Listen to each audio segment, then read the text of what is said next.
यानी कि जो लोग अच्छी बात को गौर से सुनते हैं, अल्लज़ीना यस्तमीऊनल कौल, जो बात को अच्छे तरीके से सुनते हैं, फयत्तबिऊना अहसना, और फिर उस पर अमल करते हैं, उससे जो अच्छी बात होती है,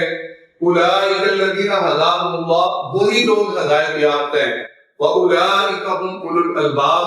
और वही लोग बड़ों में से होंगे, वही लोग कामयाब लोगों में से होंगे। तो इसलिए मेरा बेटा, ये तीन चीजें, अगर आपने लिस्टिंग की कैपेसिटी ज्यादा होगी, आप लोग सुनने में ज्यादा कंफर्टेबल होंगे, अपने आप को फोकस रखना है कि आपका टीचर आपको क्या बता रहा है। और यहाँ एक चीज मैं आप लोगों से शेयर कर देता हूं, वो ये है कि माइंडसेट, आप लोगों ने अपने माइंडसेट को बेटा पॉजिटिव रखना है, क्योंकि कस्टमर के और स्टूडेंट के माइंडसेट में जो डिफरेंस होता है वो सिर्फ क्रिटिकल थिंकिंग का होता है। वक्त खरीद करेंगे इसलिए मेरा बेटा, जो सबसे इंपॉर्टेंट चीज है यहाँ जो आपने समझना है, मैं आज भी सेशन आप लोगों से प्रिसाइजली इसलिए करना चाह रहा हूँ, एक्सरसाइज इस बात पर करना चाह रहा हूँ कि इस वक्त बेटा आप जिंदगी के मोस्ट क्रिटिकल मोमेंट पर हैं, यहाँ डिफाइनिंग मोमेंट है, ये वो वक्त है जहां के किए हुए फैसले आप लोगों की जिंदगी को बहुत ज्यादा बैचेस में, जो सबसे ज्यादा अनफॉर्चुनेट चीज है कि जो बच्चे हमने नाकाम होते हुए देखे हैं, उनमें एक चीज कॉमन है कि वो अपनी वक्त की कदर नहीं करते।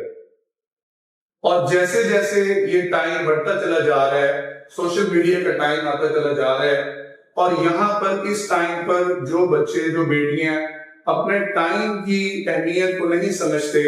वो कभी भी जिंदगी में कामयाब नहीं हो पाते। इसलिए मैं अपने इस सेशन का आगाज आप लोगों को टाइम की इम्पोर्टेंस के वाले से इसलिए कर रहा हूँ कि आप लोग इस बात को समझें। ये बात बड़ी इंपॉर्टेंट है और बड़ी अहम है, और ये बात अगर आप लोग समझ लेंगे बेटा, ये 2 साल आपकी जिंदगी को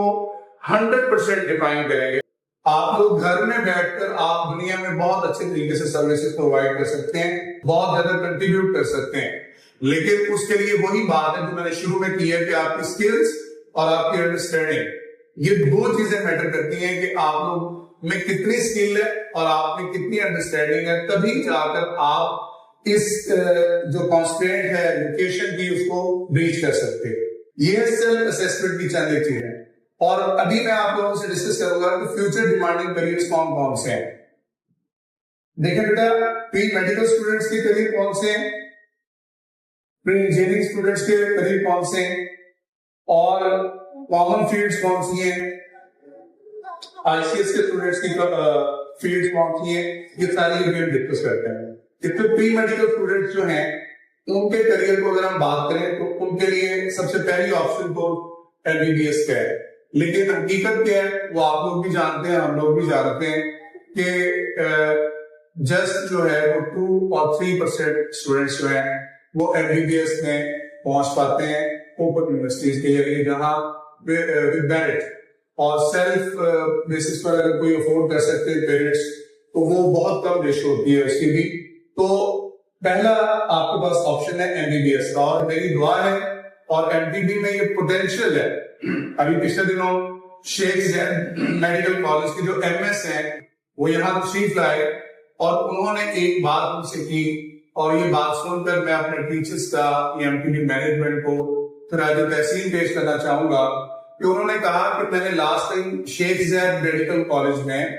अपने तमाम डॉक्टर्स की जो है वो प्रोफाइल मंगवाई, और उस प्रोफाइल में मैंने उनसे पूछा कि आप लोगों का जो स्कूल बैकग्राउंड या कॉलेज बैकग्राउंड वो कहाँ का है। तो मेरे लिए बड़ी हैरानकुन बात थी कि पूरे शेख ज़ैद के जो डॉक्टर्स थे, उनमें जो सबसे ज्यादा रेशो थी वो एमपीबी के स्टूडेंट्स की। इस वक्त जो सबसे ज्यादा सर्व कर रहे हैं वहां डॉक्टर्स, उसमें एमपीबी के स्टूडेंट्स मौजूद हैं,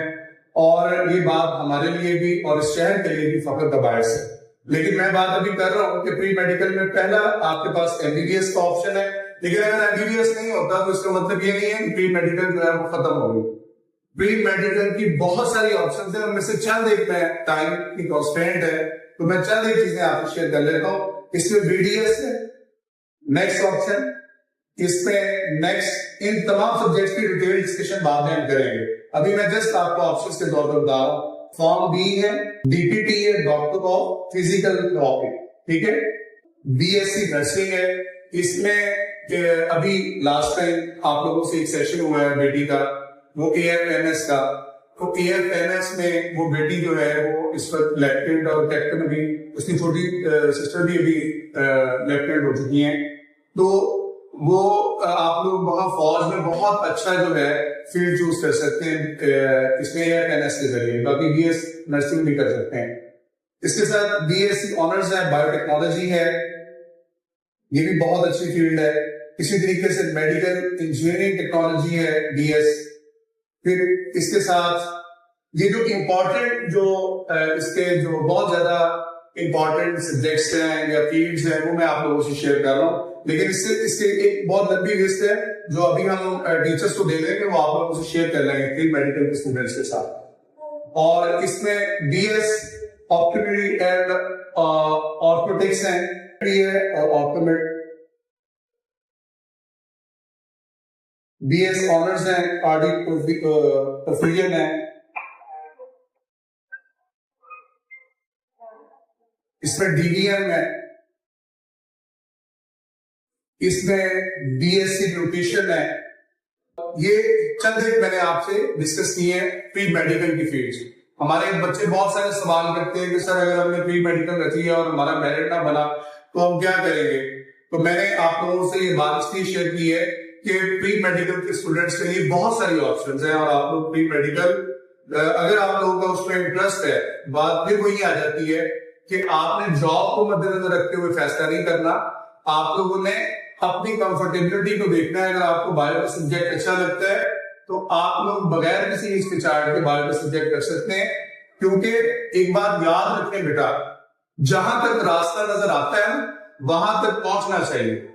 जब आप वहां पहुंचते हैं तो फिर आगे और रास्ते आपको नजर आना शुरू हो जाते हैं। तो अमूमन हमारे यहाँ हम डर जाते हैं, क्योंकि यहां से मैं खड़े होकर अगर देखूं तो मुझे हॉल की वो दीवार नजर आ रही है, और अगर मैं उस दीवार तक पहुंच जाऊं तो मुझे आगे स्टेयर्स नजर आ जाएगी। तो अगर आगे मैं स्टेयर्स से नीचे उतरूं तो आगे मुझे एक रास्ता नजर आ जाएगा कि मैंने किस तरफ जाना। असल चीज ये है कि मुझे वहां तक पहुंचना है और अच्छे तरीके से पहुंचना है जहां से मैं आगे मूव कर सकूं।